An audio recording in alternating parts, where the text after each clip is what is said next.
En ouvrant immédiatement le centre, ce pion avance pour revendiquer les cases centrales cruciales et se préparer au développement rapide des pièces. Développer le chevalier en F6 conteste immédiatement le centre et prépare le roc côté roi, offrant ainsi de la flexibilité, sécurisant le centre et invitant à une bataille pour l'espace central. Cette poussée de pions dicte la dynamique initiale de la structure des pions.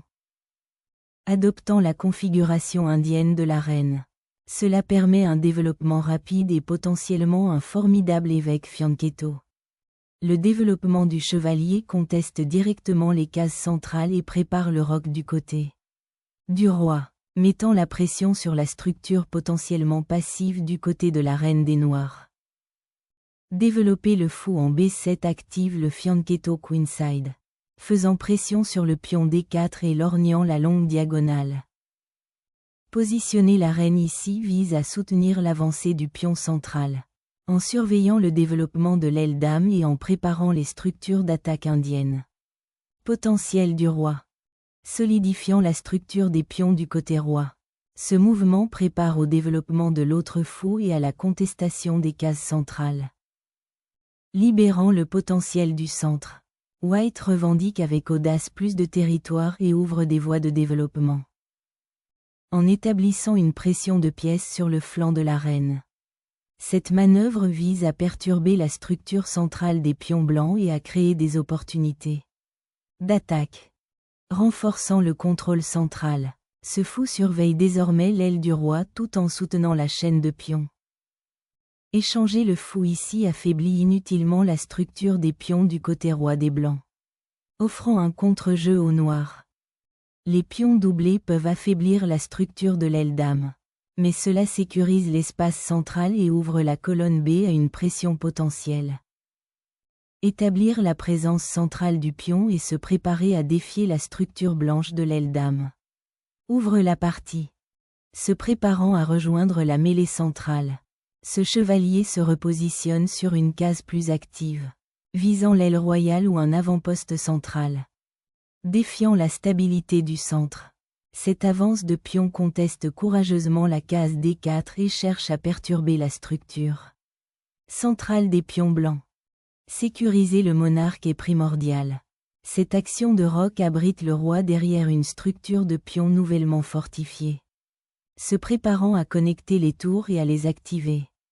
Renforcer la chaîne de pions et se préparer à défier le pion D4 semble être une bonne idée de positionnement. Lançant maintenant une tempête de pions du côté du roi.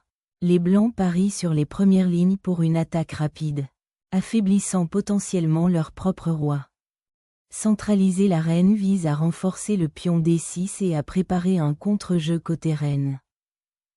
Pousser le pion D ouvre immédiatement des lignes et crée une imposante chaîne de pions centrale, exigeant une réponse décisive de la part des Noirs concernant la sécurité de leur roi. Le chevalier se lance dans un long voyage vers l'aile dame, dans le but de perturber le contrôle central des Blancs et de menacer la chaîne de pions. Lancer une tempête de pions du côté du roi. Se préparer à exploiter le fichier H ouvert et harceler le monarque vulnérable des Noirs. S'engager dans un roc côté roi modifie radicalement le paysage stratégique, défiant directement les pions centralisés des Blancs et ouvrant des lignes de contre-jeu contre le roi non engagé. Le déplacement de la reine vise à la redéployer pour une action centrale, en préparant une poussée de pions ou en soutenant des attaques du côté du roi. Déclenchant une tempête de pions agressive du côté du roi. Les Noirs visent à démanteler la structure de pions des Blancs et à exposer le monarque ennemi. En déclenchant une tempête de pions, les Blancs visent à exploiter le roi potentiellement exposé des Noirs et leur côté dame exigu. Maîtrisant l'intention agressive du chevalier sur G3. Cette retraite prépare une contre-attaque centrale, visant à débloquer les trois côtés dames des Blancs. Décharger la chaîne de pions ouvre immédiatement le fichier électronique pour l'activité des tours, et remet en question la position précaire du roi des Noirs. Récupérer le pion central et activer le chevalier offre un contre-jeu dynamique et ouvre des diagonales cruciales pour les pièces noires. Déclenchant une tempête de pions. Les blancs déclenchent une lutte désespérée, sacrifiant du matériel pour un assaut direct contre le roi noir. Accepter l'avance du pion ouvre des lignes cruciales pour votre fou, en regardant le roi blanc. Lâcher le pion F ouvre des lignes vitales, créant une dangereuse tempête de pions menaçant la sécurité du roi noir. Ouvrir le fichier G est une tentative désespérée de déclencher un contre-jeu. Mais cela compromet gravement la sécurité de votre roi. Lâcher un chevalier vers un avant-poste dangereux commence désormais à démanteler la structure défensive des noirs.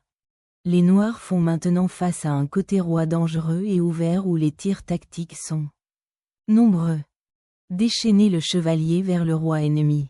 Une incursion agressive mais potentiellement risquée en territoire ennemi. En misant sur l'initiative. Ouvrir l'aile roi offre désespérément une chance de contre-jeu au milieu du chaos de la poussée agressive des pions blancs. S'emparer du pion crée un avant-poste précaire, mais néglige le développement central crucial et permet aux noirs d'augmenter leur portée d'attaque. Assurant le contrôle central après une escarmouche tactique, les noirs récupèrent un chevalier vital, ouvrant des lignes pour un contre-jeu futur. Le déverrouillage du fichier G est primordial. Le redéploiement de la tour exerce une pression agressive sur la position vulnérable du roi des noirs. Protéger la reine et préparer une contre-attaque à l'aile reine, mais ouvrir des lignes vers le roi. Libérer la reine ouvre des lignes vers le roi roquet, créant des menaces d'accouplement immédiates que les noirs doivent soigneusement parer. Un raid royal désespéré, bien que momentanément éblouissant, qui dépasse la reine noire et qui entraînera probablement des représailles rapides. Gardien du roi, le monarque se met en sécurité, dévoilant les menaces cachées tandis que la tour examine les dossiers centraux. Pari désespéré pour relancer une attaque. Cette sortie du roi risque un contre-jeu immédiat alors que le monarque blanc émerge avec un effet mortel. Déclencher un coup tactique tranchant pour exploiter le roi noir exposé et perturber ses défenses. Un échec désespéré, dans l'espoir de sauver une certaine initiative d'un terrible déficit matériel et positionnel, exposant ainsi le roi blanc. Reconquérir la reine est immédiatement simplifié, offrant un paysage tactique très différent aux joueurs. La tour occupe désormais le 7e rang critique.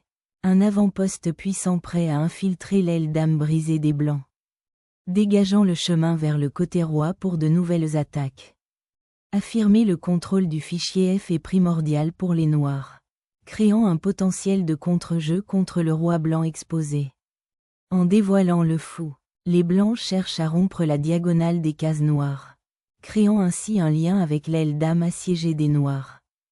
Rassemblant les troupes, les Noirs cherchent à activer la tour sur la file G ouverte pour défier le fou dominant des Blancs. Ce sacrifice ouvre le fichier G avec une fureur offensive décisive, menaçant le roi noir isolé d'un assaut dévastateur. Cherchant à consolider son avantage et à se défendre contre le roi ouvert. Le monarque noir se retire sagement pour se mettre en sécurité.